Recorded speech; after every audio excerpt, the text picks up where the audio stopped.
Estamos de volta com o programa Democracia pela TV Assembleia. Para você que ligou o televisor agora, nesta oportunidade, falando das novas regras estipuladas pelo ministro do Trabalho, Brizola Neto, pelo Ministério do Trabalho, para a criação de sindicatos.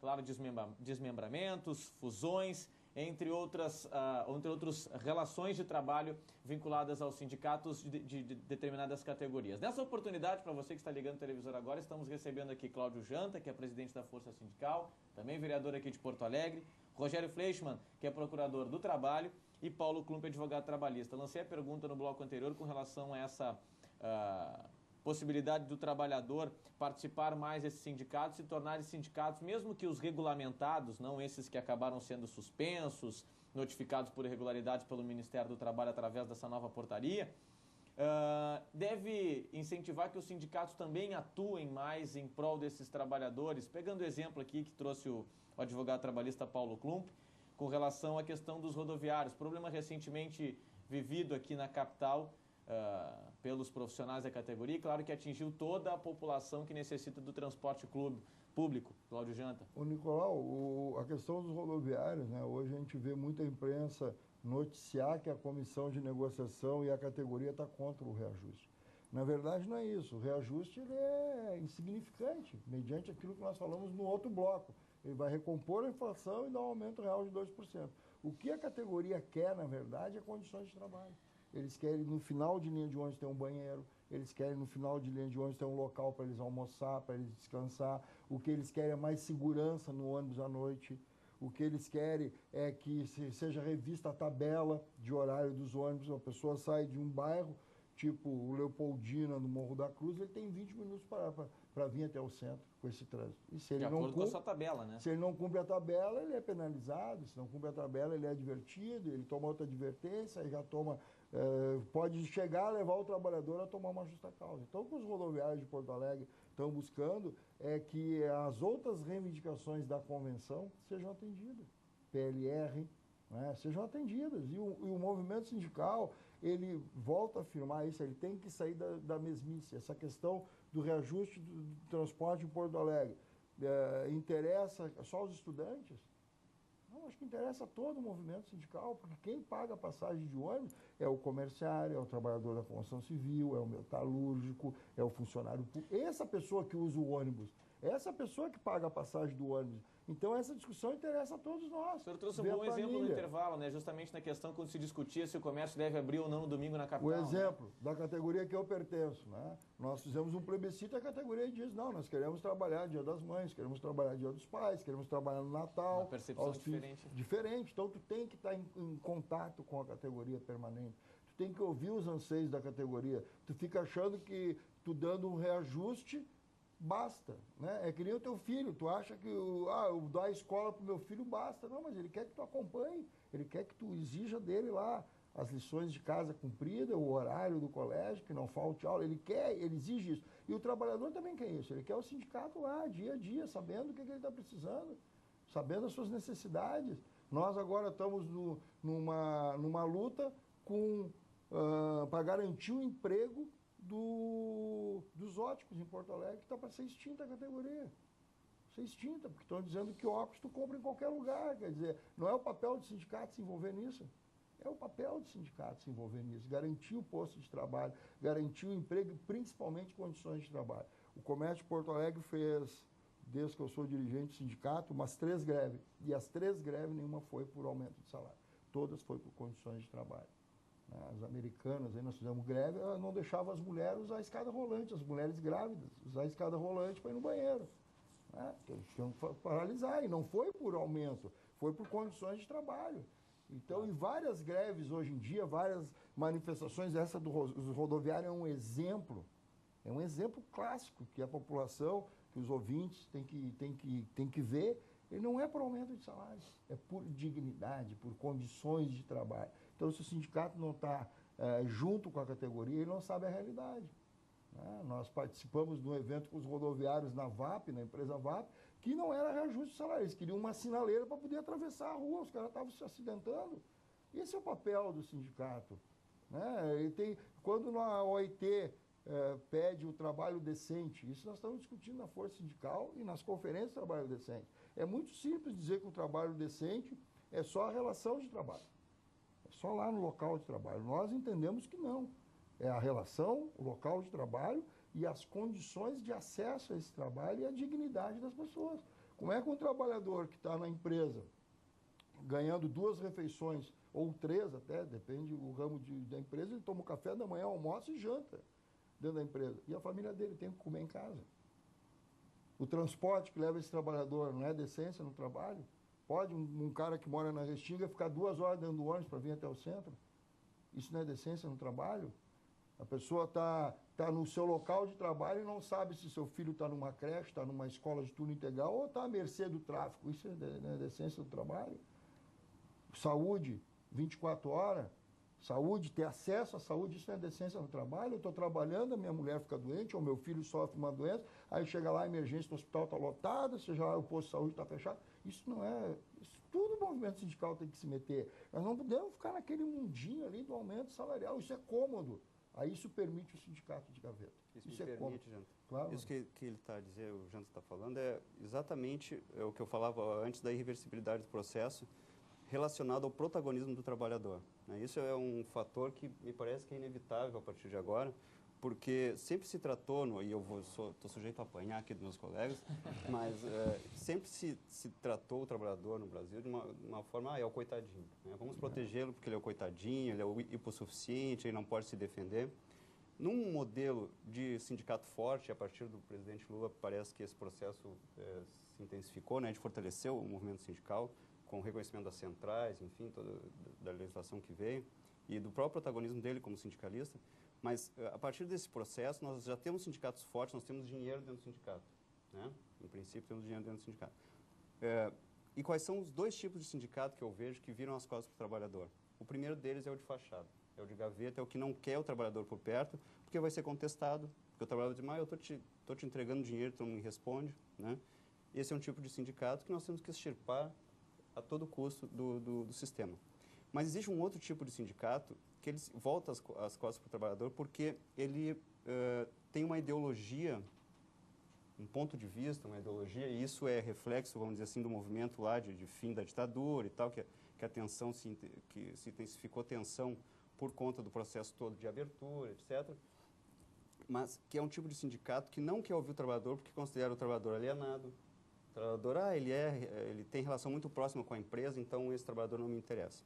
E, infelizmente, infelizmente no sentido de que nós vamos ter que mexer nessa estrutura, esse processo vai ter que ser revisto, porque o trabalhador, apesar de, na teoria, se considerar hipossuficiente, etc., ele não é burro. O trabalhador, o mais humilde que seja, ele não é burro, ele conhece as suas condições, ele conhece o seu trabalho, ele sabe onde o calo aperta. Então, esse trabalhador, ele tem que ser ouvido, ele necessariamente tem que ser ouvido para que a gente pare com esse processo que a gente muitas vezes vê uma conversa de pessoas que não estão falando a mesma língua. O sindicato fala uma língua, o trabalhador fala outra, o empresário fala outra, e para o processo de desenvolvimento do país, isso não vai dar certo. É evidente que não vai dar certo. Ou a gente senta para conversar e trata de questões bem pontuais, claras e específicas relacionadas às condições de trabalho, às condições de vida das pessoas, ou então nós vamos ficar generalizando e criando situações que não interessam ao trabalhador. Paulo Klump, com relação a esse ponto que toca o Procurador do Trabalho, Rogério, o fato de ouvir o trabalhador, nessa relação da defesa dos direitos trabalhistas, da defesa dos direitos desse trabalhador, quando é que ele como é que eu posso colocar essa pergunta, mas quando é que ele de certa forma, os sindicatos, da forma como nós temos hoje, da forma como deve se definir através dessa nova portaria, os sindicatos são colocados nessa discussão, dessa relação empregador-empregado, porque a gente sabe que é uma relação quando um empregado entra na justiça pelos seus direitos contra a empresa, ele já está em litígio, ele está em divergência com aquela empresa, ele está na busca dos seus direitos que ele acha que ele considerou injusto e aí o judiciário, a Justiça do Trabalho vai definir. Mas quando é que o sindicato é inserido, se é que ele é inserido, para que justamente haja essa participação do sindicato para que a empresa não venha cometer os mesmos erros com outros empregados, que possa corrigir esses supostos equívocos e aí as relações entre empregador, empregado, sindicato sejam mais harmônicas e a gente não passe só a discutir no campo do aumento salarial, das reivindicações e sim das condições também. Bem. Bom, o sindicato, hoje, diante das negociações que se faz, só se procura a empresa na época ou próximo da database para discutir os índices de reajuste e o que realmente vai proporcionar de aumento para essa categoria. Diante do questionamento, eu te diria o seguinte, ele tendo uma proximidade maior com o trabalhador, ele se identificando para aquele trabalhador, olha, eu estou aqui, sou o sindicato, vou defender as tuas reivindicações, vou defender tu perante aquela categoria, né, ou aquela empresa, né?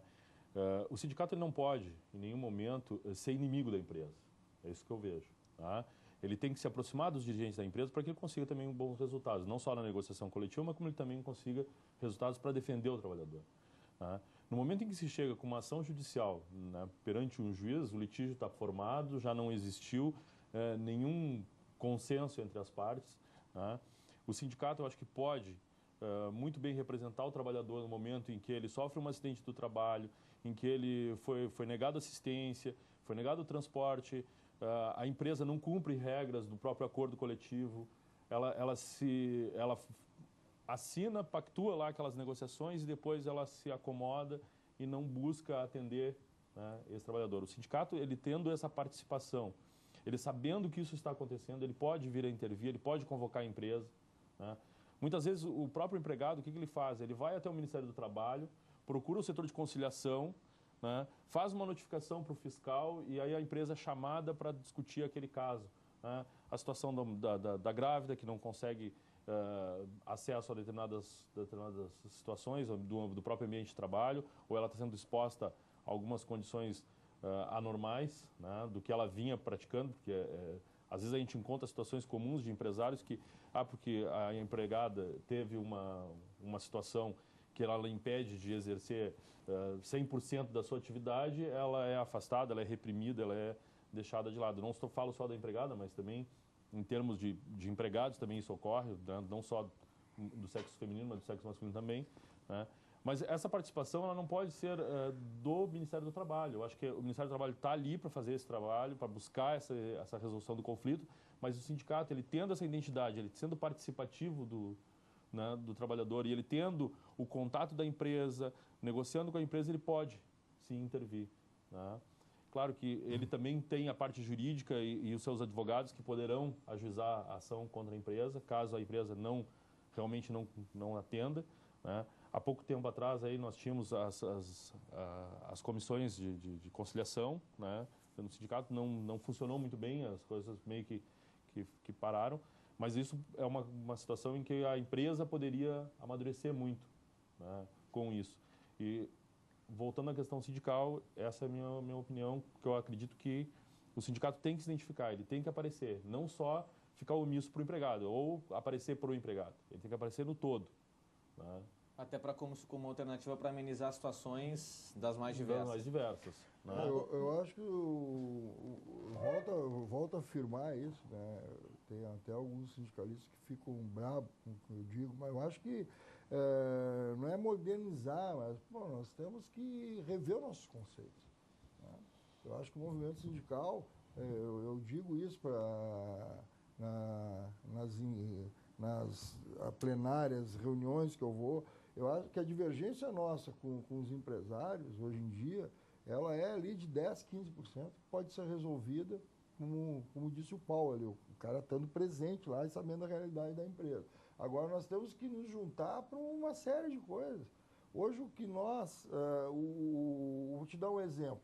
Quando eu comecei a trabalhar, meu sonho era pagar imposto de renda. Era o meu sonho. Pô, os caras pegavam lá o contra-cheque, lá saiu o gerente, pagando imposto. Só que o cara ganhava 25 mil, 30 mil na época. Hoje um trabalhador com R$ 1.400 paga imposto de renda. Isso não interessa o movimento sindical, não tem que lutar por isso. Não tem que lutar por isso. O cara ganha R$ 1.400, paga imposto de renda. Se ele fizer uma hora extra, ele paga imposto de renda. Se ele receber um benefício, ele paga imposto de renda. o nosso sindicato instituiu o ticket para os trabalhadores, nós fomos multados pela Previdência, porque nós tínhamos que recolher a Previdência sobre um benefício que nós estamos dando para o trabalhador para ele almoçar. Estudar uma cesta básica para o trabalhador, tem que pagar a Previdência, imposto de renda, quer dizer, pô, esse é o papel do movimento sindical. A contramão. O ano passado, por exemplo, nós fizemos atos em Porto Alegre, Manaus, São Paulo, Rio, Santa Catarina, contra a desindustrialização. Que nós acreditamos que tem que dar redução de impostos e tributos para as empresas nacionais. Agora não para a empresa que vem encaixa os negócios, só aperta aqui. Não, isso não. Agora a empresa que produz aqui. Desde a produção, matéria-prima da produção tem que ter incentivo. Agora nós fizemos atos junto aí para resolver a questão do comércio ambulante no centro de Porto Alegre. Prejudicava o trabalhador que estava lá vendendo, prejudicava a população e o ambulante, que não tinham a dignidade. Muitos deles eram empregados. Nós cansamos de denunciar o Ministério Público. O cara tinha o rótulo de uma banca de ambulante, mas tinha empregado, não recolhia nada para o trabalhador. Quer dizer, esse é o papel do movimento sindical, nós acreditamos que é. Né? Lutar por saúde. Né? Quem pode fazer isso junto?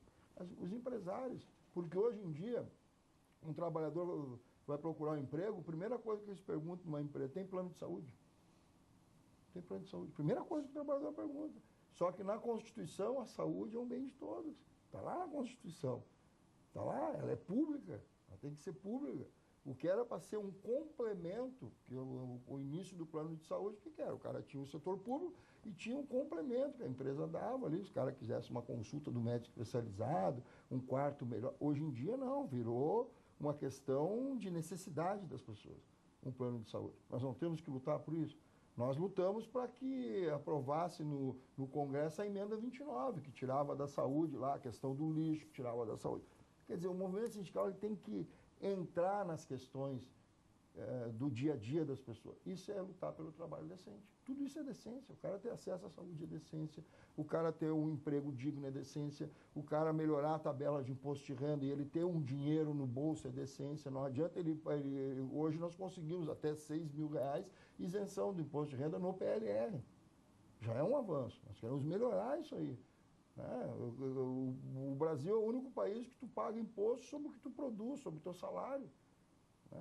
Agora, tu cobrar imposto de renda sobre essa, até pode ser, talvez, se discutir. Agora, sobre o que tu produz, sobre o horário que tu sai para trabalhar, para produzir, isso o movimento sindical não tem que se meter. Não tem que exigir liberação de dinheiro para a educação, liberação de dinheiro para a saúde, o fim do fator, que hoje nós aqui vamos trabalhar a vida inteira e não vamos se aposentar.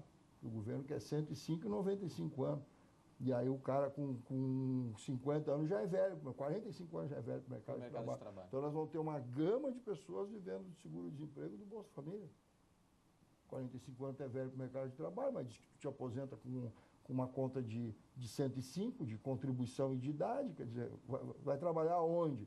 Então o movimento sindical tem que participar dessas coisas, não pode ficar só no seu mundinho, fechado ali, como já foi dito aqui por todos, vai lá, fecha a convenção, vai embora.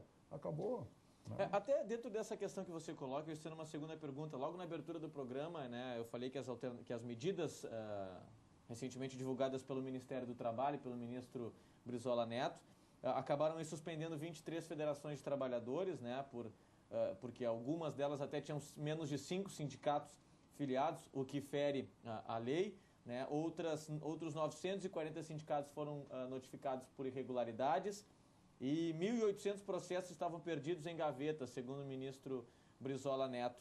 De certa forma, esses números, claro que a gente está aqui discutindo as novas regras, são benéficas aqui, acho que a gente tem acordo unânime, né, de que elas são benéficas e vão trazer mais, regularizar e trazer mais benefícios, principalmente para o trabalhador. Mas, por outro lado, essas irregularidades que nós estamos, esses exemplos práticos que nós estamos trazendo aqui no nosso programa de coisas que acontecem no dia a dia e que estão erradas, não são talvez um reflexo da inoperância do nosso ministério?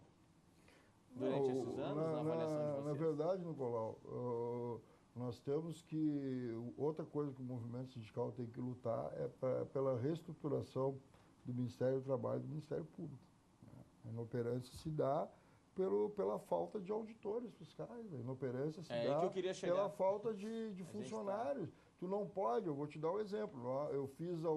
Nós fizemos agora, pedimos que o Ministério do Trabalho acompanhasse no final do ano o fechamento das lojas do comércio em Porto Alegre. Porque nós temos regras, mas a pessoa não quer cumprir as regras. E muitas vezes, quero afirmar aqui, muitas vezes é o trabalhador que é comissionado e que não quer cumprir as regras. Então o cara quer trabalhar 16 horas por dia, isso é um absurdo. O Ministério do Trabalho não tinha auditores fiscais para fazer isso. É preciso dizer também, Janta, nesse aspecto o seguinte, tem uma nova regra nessa nova portaria, dizendo que os atos de registro têm que ser registrados, com perdão da redundância, na ordem cronológica, né? Quer dizer, no CNES. Isso demonstra... Isso que a nova portaria traz. A nova portaria né? traz. O que significa isso? O ministro está dizendo, antes eu não tinha controle total sobre isso. Eu não sei a ordem que as coisas iam funcionando. Por quê? Porque essa área do registro é uma área que está submetida ao processo político de pressão. Inevitável. É o QI, é natural. Né? É o QI. É natural do movimento. E o movimento sindical, naturalmente, ele age politicamente. Então, não se pode imaginar que não estarão ligando a toda hora para lá. Vem cá, não vai sair o meu registro? O que está acontecendo? Por que registrou o outro, não registrou o meu? Senador, liga para mim lá, pro ministro, fala com ele, vê o que está acontecendo. O fato, então, de ter fixado essa regra demonstra bem que ele precisou tomar o processo nas mãos de novo. Né? E eu queria só aproveitar para falar, a gente estava muito de sindicato aqui, eu queria falar dos empresários também, né? Porque me reclamam muitos sindicalistas, o Janto pode me ajudar aqui, no sentido de que as empresas são muito fechadas também para os sindicatos, né? Então, tem empresa, por exemplo, que não permite que o sindicato entre dentro do estabelecimento, né? Quer dizer, se a gente Por qual razão?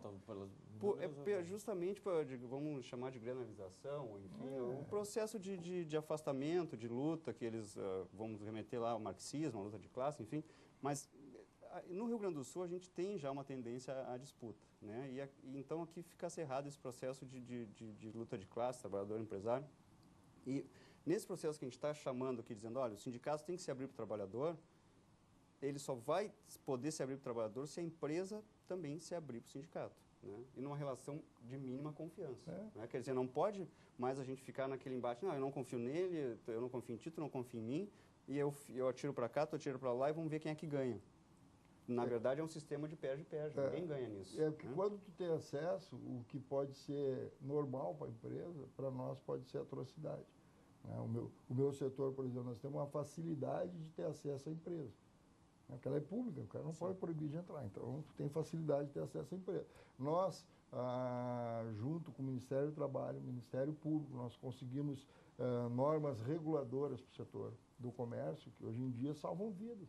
Os açougueiros, há 10 anos atrás, não usavam nenhuma proteção para a empresa, isso não, entendeu? Para nós era um absurdo aquilo ali. O cara está manuseando uma serra, uma faca super afiada e não tem proteção nenhuma. Hoje, todo açougue de Porto Alegre, né, de supermercados, todo açougue de Porto Alegre, o açougueiro é obrigado a usar uma luva de aço, de proteção. Então, quer dizer, isso também, a empresa fica assim, pô, qual é a irregularidade que tem aqui, qual é a dificuldade que o sindicato vai ver, né? Daqui a pouco a empresa lá não está dando um sapato direito.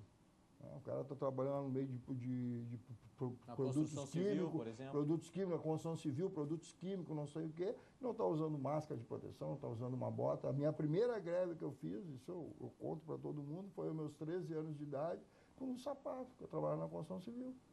Que eu rasguei o pé e, pô, chinelo de dedo, pô, tem que ter um sapato aqui. Foi aí o primeiro contato que eu tive com o movimento sindical foi por uma coisa básica, né? Que se o meu sindicato estivesse lá dentro, o cara ia ver, pô, esse cara trabalhando de chinelo de dedo, essa criança, 13 anos, eu sempre fui grande. Isso me facilitou algumas coisas. Né? Mas o cara trabalhando de chinelo de dedo. Né? Quer dizer, se o sindicato estivesse presente lá, como foi dito aqui, né, no local de trabalho, o cara ia ver que nós estávamos trabalhando de chinelo de dedo.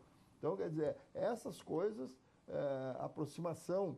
Sem espanto, né? Sem espanto, sem medo. Ninguém está caçando bruxa, ninguém está fazendo nada, mas abrir o diálogo. Tem coisas que a gente resolve com as empresas.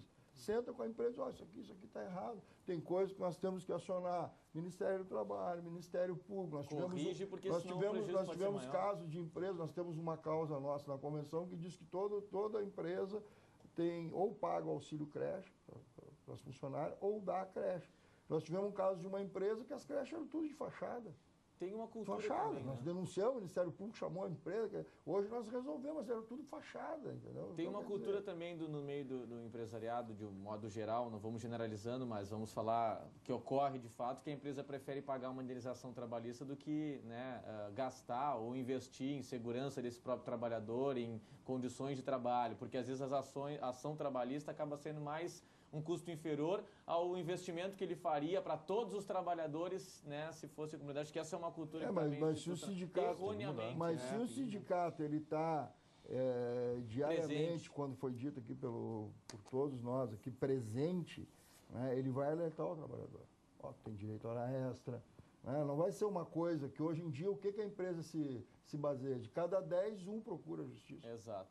É uma cultura. Né? É uma né? cultura. De cada 10, um procura a justiça. E eu acho que se nós sentar com as empresas, e eu concordo com isso, né? Eu acho que tem que sentar, chegar e dizer, ó, isso aqui está errado, se tu fizer isso aqui tu vai pagar tanto, lá na frente tu vai pagar tanto, agora se fizer agora, tu vai estar dentro, tu vai estar... eu acho que o movimento sindical tem que tentar incluir em todas as convenções a cláusula do trabalho decente. Tem que tentar incluir. Né? Isso te abre portas, eu digo, para os nossos setores, os nossos sindicatos, vários já têm a cláusula, e isso te abre portas. Peraí, nós assinamos aqui os 2 sindicatos de trabalho decente, nós queremos ver a decência no trabalho. Né? E é tudo, a decência muitas vezes é a mínima coisa. Vou te dar um exemplo, só para concluir. Nós reivindicamos numa obra do Minha Casa Minha Vida, que tem em torno de 3.000 operários, que desse água gelada para os trabalhadores. Água gelada, isso é decência, verãozão, água Claro, gelada, sim. né, para os trabalhadores. Então, quer dizer, nós descobrimos isso porque nós estávamos lá na obra. E foi na hora, sentamos com a empresa, pô, quem sabe, a empresa já bolou um negócio que vinha tipo chopeira, só que era para água. Quer dizer, pô, tem que estar lá. Na obra da arena, os trabalhadores reivindicavam, porque eram nordestinos, É. só tem muito frio, eles reivindicavam casaco. Casaco, E a empresa atendeu. Atendeu, então... Quer dizer, pequenas questões. Paulo Klump, temos um pequeno um probleminha com o nosso tempo, infelizmente. Um minutinho aí para sua fala final. Eu acho importante a gente falar também da questão do sindicato patronal. Acho que no momento que a empresa ela não deixa o sindicato dos empregados comparecer ou fazer as suas usar o seu espaço dentro da empresa, o sindicato patronal também tem autonomia com isso, porque representa os empresários. Né? Ele também pode ser um elo de ligação entre os sindicatos dos trabalhadores, né, com aquela determinada empresa, para conseguir atingir os seus objetivos, conseguir resolver os seus problemas. Né? O empresário hoje que não se preocupa em seguir a sua atividade ou segmentar a sua empresa, ele está falido. Né? Então, quando você pensa, eu tenho uma empresa e não quero investir em segurança, né, e deixo o acidente ocorrer e não vou brigar para conseguir resolver as condições do meu trabalhador, eu não estou me preocupando com o meu segmento.